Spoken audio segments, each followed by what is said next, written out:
السلام علیکم ناظرین، آپ دیکھ رہے ہیں چراغ رحمت HD اسلامک۔ پیش خدمت ہے پروگرام جب آنکھ کھلے ڈاکٹر KS بٹالوی کے ساتھ۔ ناظرین، ربیع الاول کی مناسبت سے آج کا پروگرام ولادت رسول صلی اللہ علیہ وآلہ وسلم پر ہے، اور آپ سے گزارش ہے کہ اس پروگرام کو آخر تک ملاحظہ فرمائیں اور تعصب کی عینک اتار کر پھر آپ کو سمجھ آئے گی۔ اگر آپ تعصب کی عینک پہن کر رکھیں گے تو پھر سمجھ نہیں آئے گی۔ لفظ عید بڑا خوشگوار اور خوش کن لفظ ہے۔ ناظرین، شریعت میں عید کا لفظ خوشی اور شکرانے کے معنی میں لیا جاتا ہے۔ شرعی طور پر مسلمانوں کے لیے ہر سال 2 دن مخصوص کیے گئے ہیں عید کے، پہلے عید الفطر اور پھر عید الاضحیٰ۔ یہ دونوں دن خوشی اور شکرانے کے طور پر منائے جاتے ہیں۔ یہی 2 دن اللہ اور اس کے رسول صلی اللہ علیہ وآلہ وسلم کی طرف سے مسلمان مومنین کے لیے عطا ہوئے۔ اس کے بعد دنوں کا سردار دن جمعۃ المبارک، اس دن کو بھی عید کہا گیا۔ یہ شریعت کے احکامات ہیں اور مسلمان کو کسی بھی قیمت پر شرعی احکامات کی خلاف ورزی نہیں کرنا چاہیے۔ نبی کریم علیہ الصلوۃ والسلام کی ولادت باسعادت کل کائنات کے لیے باعث رحمت اور خوشی ہے۔ آپ صلی اللہ علیہ وآلہ وسلم خاتم النبیین ہیں، اور دین اسلام اللہ کا پسندیدہ مذہب ہے۔ اس کے بعد نہ کوئی نبی ہوگا نہ کوئی دین۔ یہ بھی ہمارے لیے فخر کی بات ہے۔ ہمارے دین اور ہمارے پیارے نبی صلی اللہ علیہ وآلہ وسلم کے بعد کوئی نبی نہیں اور نہ کوئی دین۔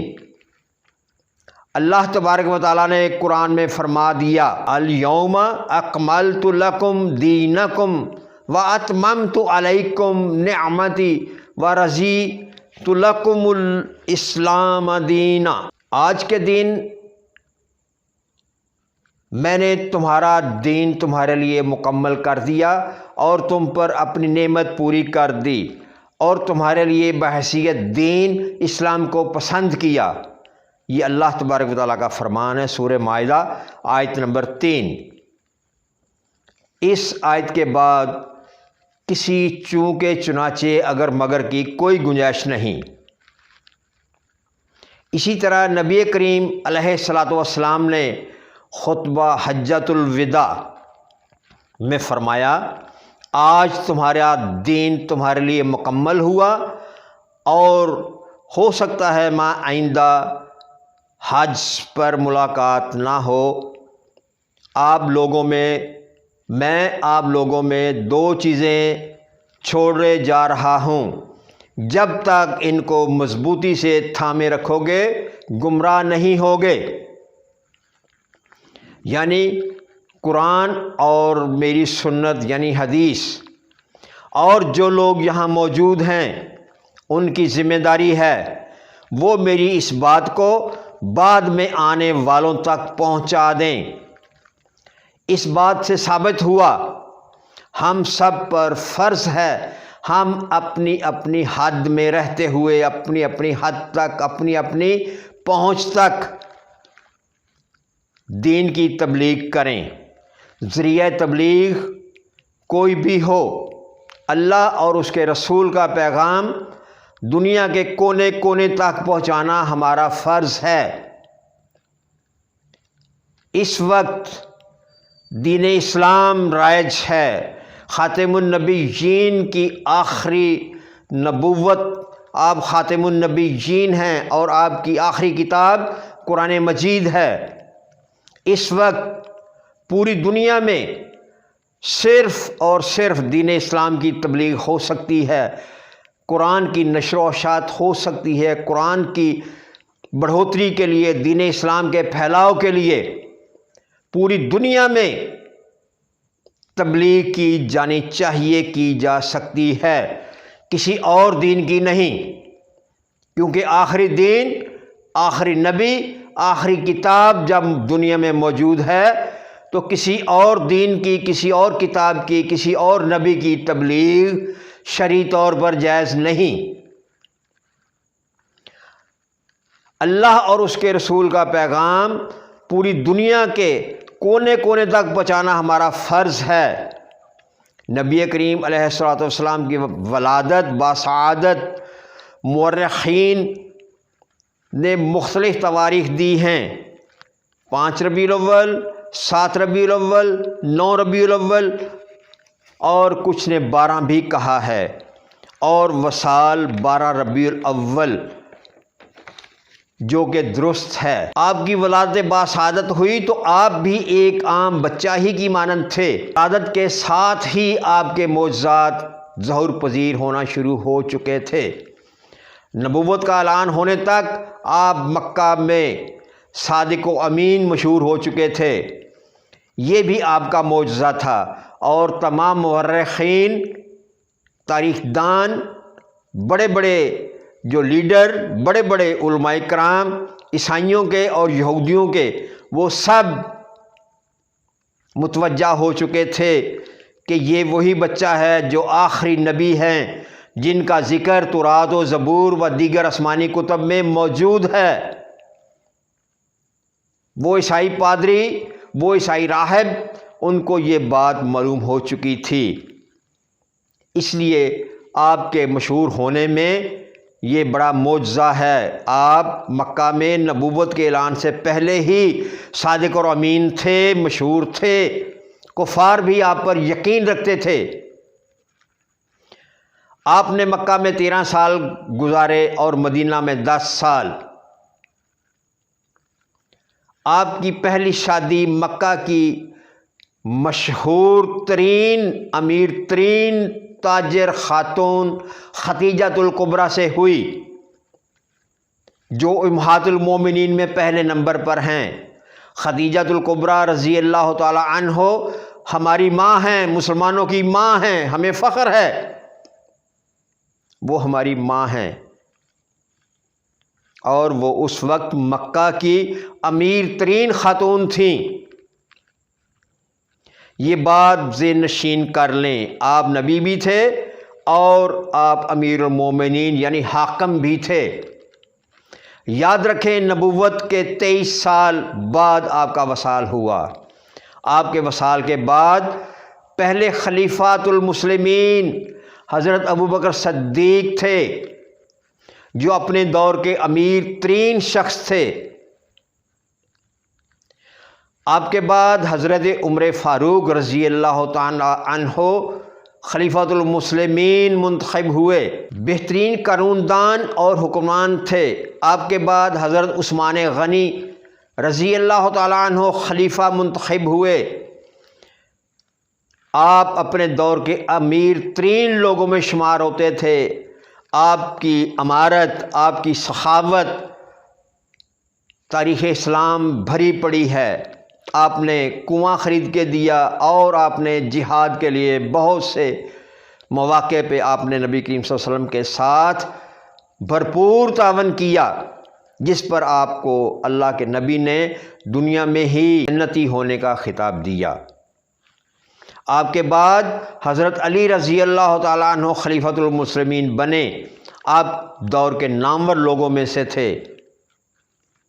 یہ تمام ادوار کچھ یوں ہیں: نبی کریم علیہ الصلوۃ والسلام کی نبوت کے 23 سال، چاروں خلفائے راشدین کے تقریباً 30 سال، اور امیر معاویہ وغیرہ کے 92 سال، یہ کل تقریباً 143 سال بنتے ہیں۔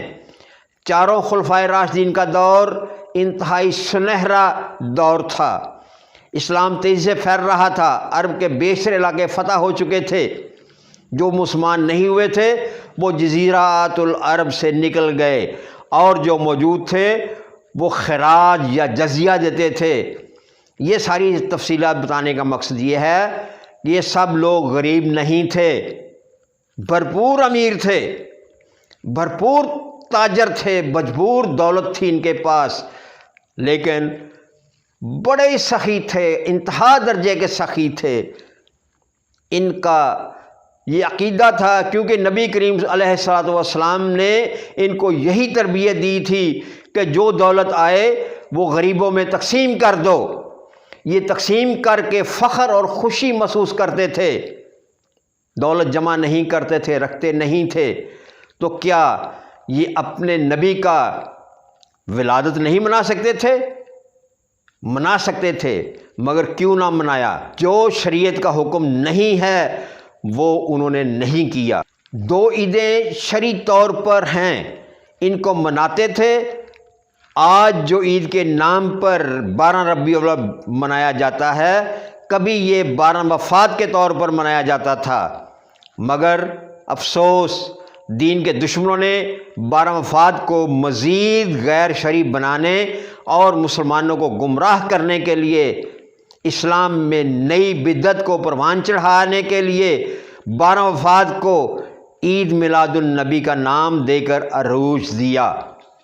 اس پہ غیر مسلموں کے سرمایہ خرچ ہوئے اور انہوں نے اسلام میں اس بدعت کو بھرپور طریقے سے پروان چڑھایا، اور ہمارے مسلمان اس دین کو عین شریعت سمجھ کر منانے لگے۔ حدیث مبارکہ میں ہے، جس نے دین میں کوئی اضافت کی وہ بدعت ہے۔ ہر بدعت ہوتی ہے، نہ کوئی حسنہ ہوتی ہے نہ کوئی غیر حسنہ۔ نبی کریم علیہ الصلوۃ والسلام کا فرمان ہے، جس نے دین میں کوئی اضافت کی وہ بدعت ہے۔ تمام بدعات ذلیل ہیں اور تمام ضلالتیں دوزخ میں ڈالی جائیں گی۔ کلو بدعت ضلالہ کلو ضلالۃ فی النار۔ امام مالک رحمۃ اللہ علیہ فرماتے ہیں، جس نے اسلام میں کوئی بدعت جاری کی اور اسے نیکی سمجھ کر اس پر عمل پیرا رہا، اس نے یہ گمان کیا کہ محمد صلی اللہ علیہ وآلہ وسلم نے اللہ کا پیغام پہنچانے میں خیانت کی ہے، نعوذ باللہ من ذالک۔ جو شخص دین میں کوئی بدعت جاری کرتا ہے وہ سمجھتا ہے کہ جو میں کر رہا ہوں یہ نبی کریم علیہ الصلوۃ والسلام نے نہیں کیا، وہ نبی کریم صلی اللہ علیہ وسلم پر تہمت لگانے کے مترادف ہے، نعوذ باللہ من ذالک۔ اللہ ہمیں معاف کرے، اللہ ہمیں ایسی برائیوں سے بچا کے رکھے جس پر اللہ اور اللہ کے نبی پر تہمت کا گمان ہو۔ اس لیے جو لوگ آج دین میں کچھ بڑھاتے ہیں یا کمی کرتے ہیں، وہ اللہ اور اللہ کے رسول پر بہتان لگاتے ہیں، اور بہتان لگانے والے بہت بڑے مجرم ہیں۔ ان کا ٹھکانہ صرف دوزخ ہے۔ اپنے آپ کو دوزخ سے بچا لیں، اللہ سے پناہ مانگے اور اللہ سے معافی مانگے، اور اللہ کے بتائے ہوئے قوانین پر عمل کریں۔ اللہ ہمیں اپنے حفظ و امان میں رکھے، آمین۔ سبحان ربک رب العزت عما یصفون وسلام علی المرسلین والحمد للہ رب العالمین۔ دیکھتے رہیں چراغ رحمت HD اسلامک۔ آئندہ پروگرام تک اجازت، اللہ نگہبان۔